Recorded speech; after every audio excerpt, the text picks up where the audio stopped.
Authority charges जो लेगा दो का ही दो लेगा। दो की अच्छी लेगा। ओके। 5 और 5 10%, मैक्सिमम 10%। सर्किल रेट बढ़ता है तो बायर की स्टैंप ड्यूटी बढ़ती है, तो उस हिसाब से हर सेक्टर का अलग अलग सर्किल। नमस्कार साथियों, मैं सत्यनारायण बोल रहा हूँ जॉन प्रॉपर्टी ग्रेटर नोएडा से। आप हमारे YouTube channel John property GN अभी देख रहे हैं।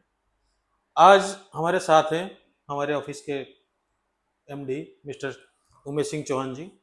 उनसे कुछ जानकारी लेना चाहेंगे जो कि यहाँ के क्या सर्कल रेट है और रजिस्ट्री में क्या क्या खर्चा होता है। उस रिगार्डिंग बहुत सारे लोगों का समस्या रहता है, सर क्या रहे सर्कल रेट, कुछ लोगों को पता रहता है कुछ नहीं रहता है। कोई बाहर जाते हैं वो तो कोई कुछ रेट बताता है, कोई कुछ रेट बताते हैं। और सटीक जानकारी हमारे साथ आज उमेश जी आपको देंगे सारी चीज़। तो सर मेरा पहला क्वेश्चन ये आपका रहेगा, सर्कल रेट होता क्या है? सर्किल रेट बेसिकली गवर्नमेंट को आप जब भी आप कोई प्रॉपर्टी खरीदते हो तो गवर्नमेंट को आपसे एक टैक्स लेना होता है, जिसे गवर्नमेंट जो है स्टैंप ड्यूटी के रूप में लेती है। तो वो स्टैंप ड्यूटी डिसाइड करते हैं, हर जगह का स्टैंप ड्यूटी अलग अलग होता है। तो स्टैंप ड्यूटी जो है वो लगता है सर्किल रेट पे। सर्किल रेट हर सेक्टर का, हर डिस्ट्रिक्ट के हिसाब से गवर्नमेंट डिसाइड करती है, और डिस्ट्रिक्ट में भी जगह के हिसाब से हर सेक्टर का अलग अलग सर्किल रेट हमारे यहाँ ग्रेटर नोएडा अथॉरिटी ने डिसाइड किया हुआ है। तो उस हिसाब से हर सेक्टर का अलग अलग सर्किल रेट होता है। तो ये है सर मेन मतलब वही है कि जो कि आपने गवर्नमेंट ने आपसे स्टैंप ड्यूटी लेना है, तो वो मिनिमम आपसे कितना लेगी, तो वो सर्किल वो गवर्नमेंट ने फिक्स किया हुआ है। वो गवर्नमेंट अथॉरिटी डिसाइड करता है या सब? हाँ, यहाँ पे अपने यहाँ क्या है, ग्रेटर नोएडा में अथॉरिटी है, ग्रेटर नोएडा अथॉरिटी है। यमुना एक्सप्रेस वे पे बात करें तो वहाँ यमुना अथॉरिटी है, तो उसने अपने सर्किल रेट रखे हुए हैं। नोएडा की बात करें तो वहाँ पे नोएडा अथॉरिटी है, उसने अपने सर्किल रेट रखे हुए हैं। ठीक है। और ये सर्कल रेट और मार्केट प्राइस ये क्या अलग अलग रहता है हमेशा?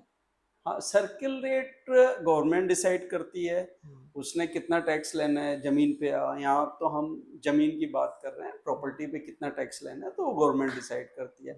अब रही बात मार्केट रेट की, तो मार्केट रेट जो है हमेशा डिमांड और सप्लाई पे चलता है।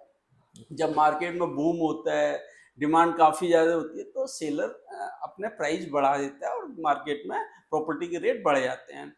और जब डिमांड नहीं होती किसी भी रीजन से, चाहे कोई भी रीजन हो, वर्ल्ड वाइड कुछ ना कुछ चलता रहता है, कभी युद्ध है कभी कुछ है, जैसे आज के सिनेरियो में आप देख रहे हो, ठीक है, वर्ल्ड में दो दो जगह युद्ध चल रहा है, तो कहीं ना कहीं मार्केट पे उन सब चीज़ों का इम्पैक्ट आता है, तो मार्केट डाउन डाउन होता है, डिमांड कम होती है, उस समय रेट कम हो जाता है।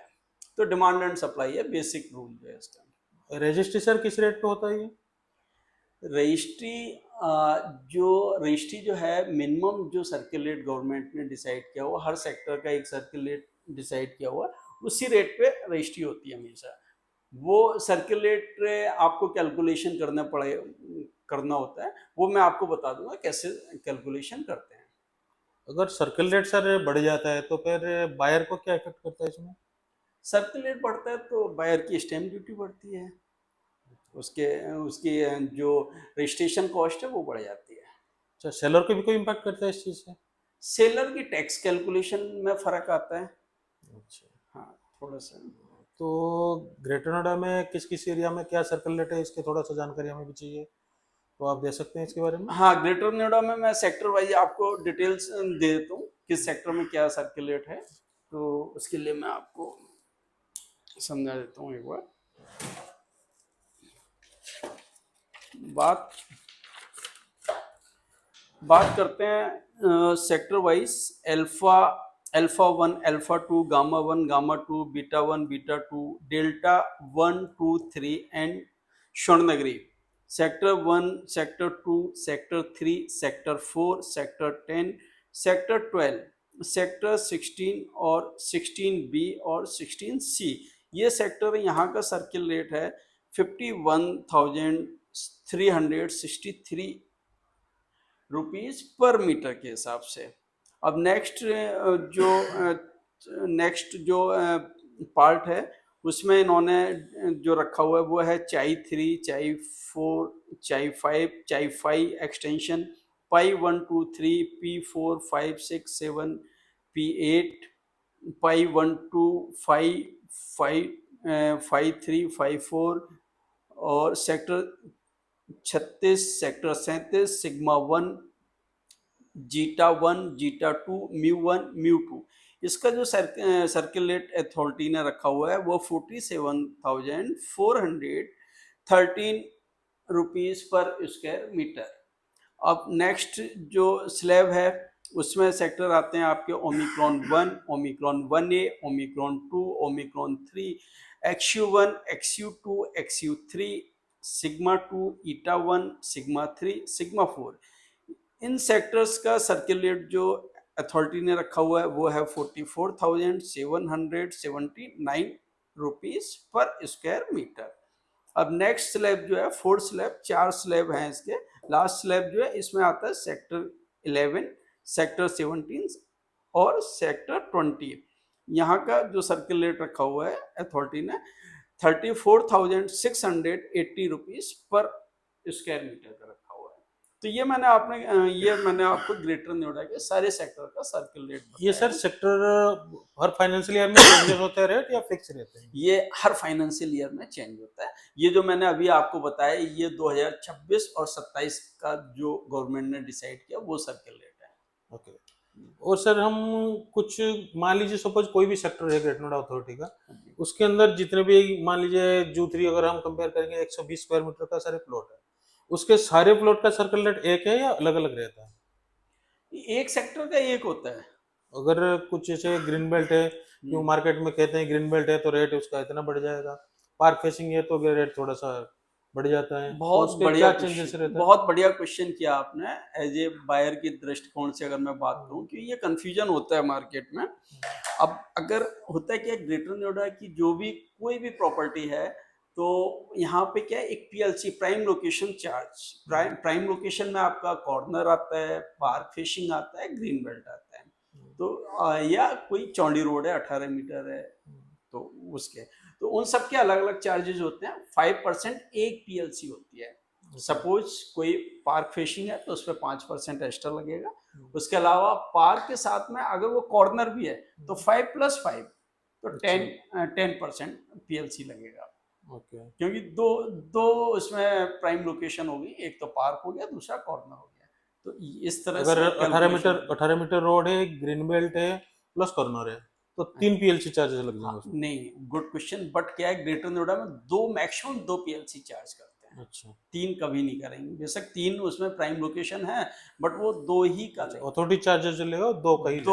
2 पीएलसी लेगा। ओके। 5 और 5 10%, मैक्सिमम 10% लेते हैं। अच्छा जी। और सर यहाँ पे जब प्रॉपर्टी कोई परचेज करता है क्या क्या खर्चा आता है और उसमें? खर्चा एक तो स्टैम्प ड्यूटी, अपने यहाँ ग्रेटर नोएडा की हम बात करें तो यहाँ पे 5% लगता है जो भी आप जिस रेट पे परचेज कर रहे हैं, नंबर 1। नंबर 2, इसके अलावा TM charge, transfer memorandum. Short में मैं आपको बता देता हूँ प्रोसीजर क्या होगा।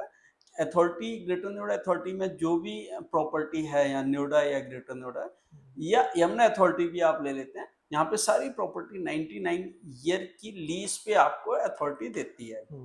तो उस केस में क्या होता है कि आपसे जो है अथॉरिटी 5% स्टैंप लेती है और एक रजिस्ट्री से पहले आपको अथॉरिटी से ट्रांसफर कराना पड़ेगा। तो वो होता है ट्रांसफर मेमोरेंडम। तो उस प्रोसीजर को फॉलो करने के लिए आपको जो भी सर्किल रेट है उसका 2.5% ट्रांसफर चार्ज अथॉरिटी में जमा कराना होता है। अच्छा। तो खर्चे की आप बात करें तो 2.5% ट्रांसफर चार्ज आता है आपका सर्किल रेट का, प्लस 5% स्टैंप ड्यूटी होगी आपकी जिस रेट पे आप रजिस्ट्री करा रहे हैं, प्लस 1% रिसिप्ट चार्ज होता है जो कि रजिस्ट्रार डिपार्टमेंट की फीस होती है। तो उसकी आपको रिसिप्ट मिलती है वहाँ से, रजिस्ट्रार डिपार्टमेंट देता है। तो ये मोटा मोटा 3 है। बाकी एडवोकेट फी वगैरह नॉमिनल चार्जेस होते हैं, 8 से 10 हज़ार रुपये होता है।